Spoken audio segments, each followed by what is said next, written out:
In the suffocating darkness of the collapsed building, two figures sat close together, their bodies pressed against the cold concrete floor. Hua Yong didn't speak a word. Instead, he crossed his arms, resting them flat across his knees, and buried his narrow face deep between them. His body was trembling faintly, drained from blood loss. Beside him, Xiaoyu sat stiff and expressionless. Though his face was carved from stone, he reached out, his hand finding Hua Yong's cold fingers. Without a word, he covered them with his own. The warmth of an alpha's body was like a furnace slowly, almost imperceptibly, warming the omega-like young man whose temperature had dropped dangerously low.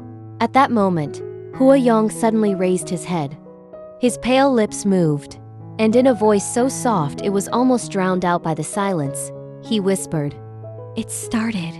Sheng Shaoyou frowned, his voice low and sharp. "What started?" Almost as if in response to his question, a sharp click echoed from outside, a switch being thrown. Then the faint hum of machinery stirred the air. The sound of life, of rescue, approaching. "How did you know it was time to start?" Sheng Shaoyou asked, suspicion flickering in his eyes. Hua Yong leaned wearily against his chest, his voice weak but steady.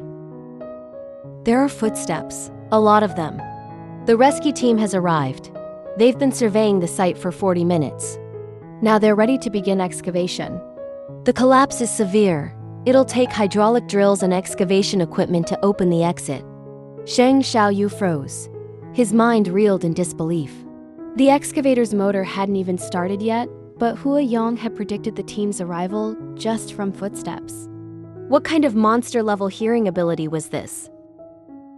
Theoretically, yes, the higher the differentiation level, the stronger the body and the sharper the senses.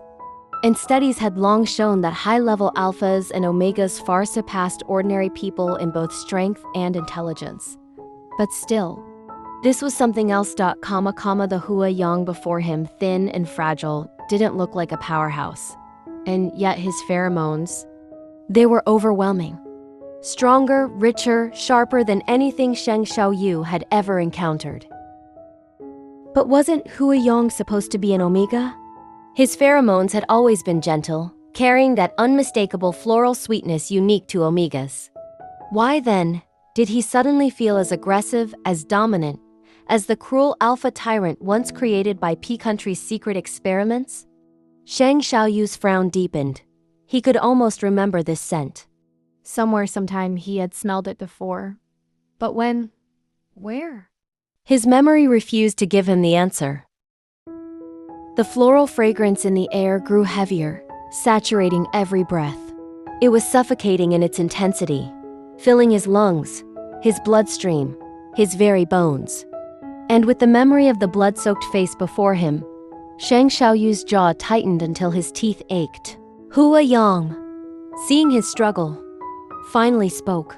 His voice was calm, resigned, almost apologetic. "I'm not an omega." Sheng Shaoyou snapped his gaze toward him. "Then what the hell was before? What happened to you?" Hua Yong answered with a bitter smile.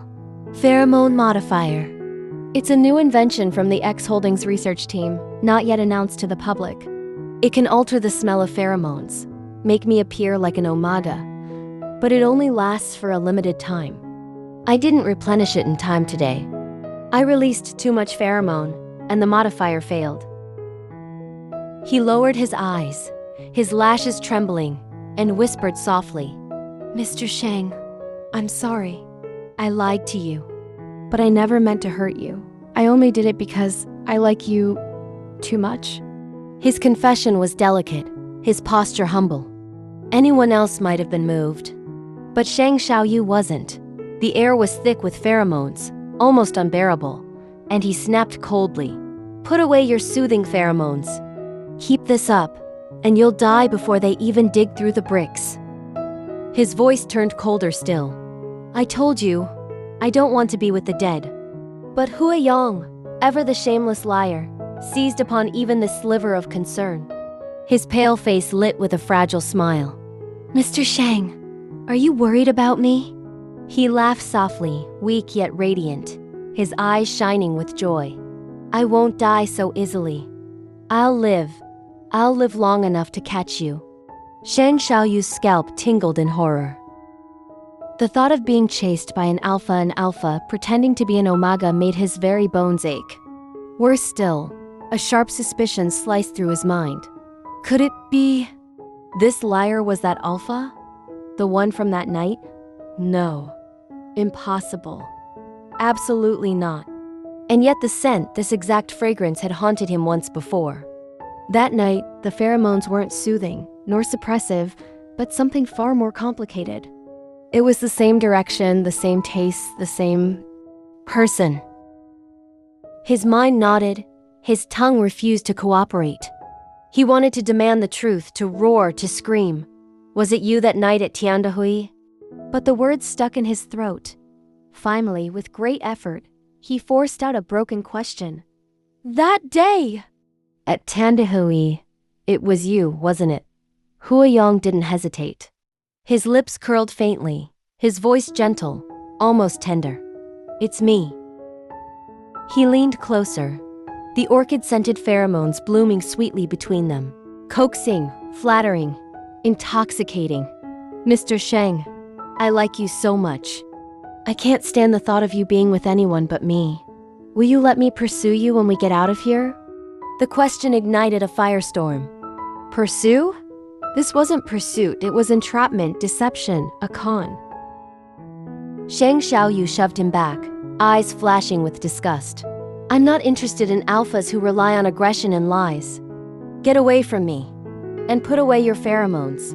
It's annoying. But Hua Yong, even as he staggered, only smiled weakly. His voice was soft, laced with aching sincerity. I just don't want you to feel pain. Sheng Shaoyou lowered his gaze, refusing to look at the horrific wound bleeding across Hua Yong's shoulder. The sight made his chest tighten painfully. Damn it, he didn't want to care. He shouldn't care, but he did. Even knowing Hua Yong was a liar, even knowing he was dangerous. Sheng Shaoyu's heart twisted at the thought of him dying here. Damn this liar. Damn him for making him feel this way. Because deep down, Sheng Shaoyou didn't want him to die. Not yet. Not until he had given all the answers he owed. Outside, the rescue team worked tirelessly.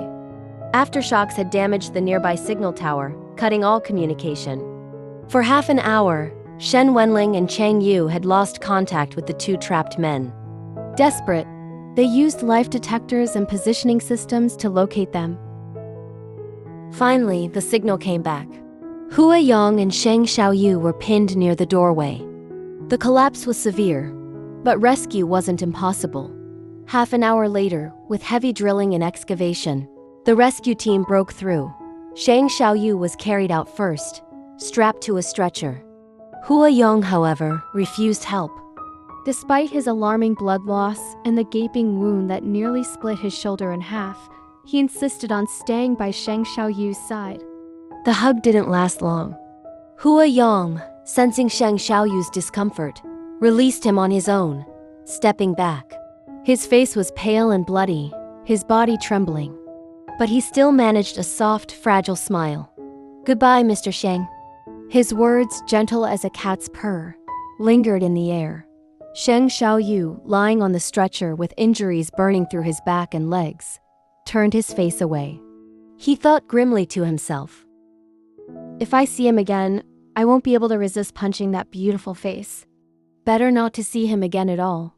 That's the intense story of Hua Yong and Sheng Shaoyou, love, lies, and survival all tangled together. If you want more ABO tales that will break your heart and steal your breath, don't forget to like, subscribe, and hit the bell.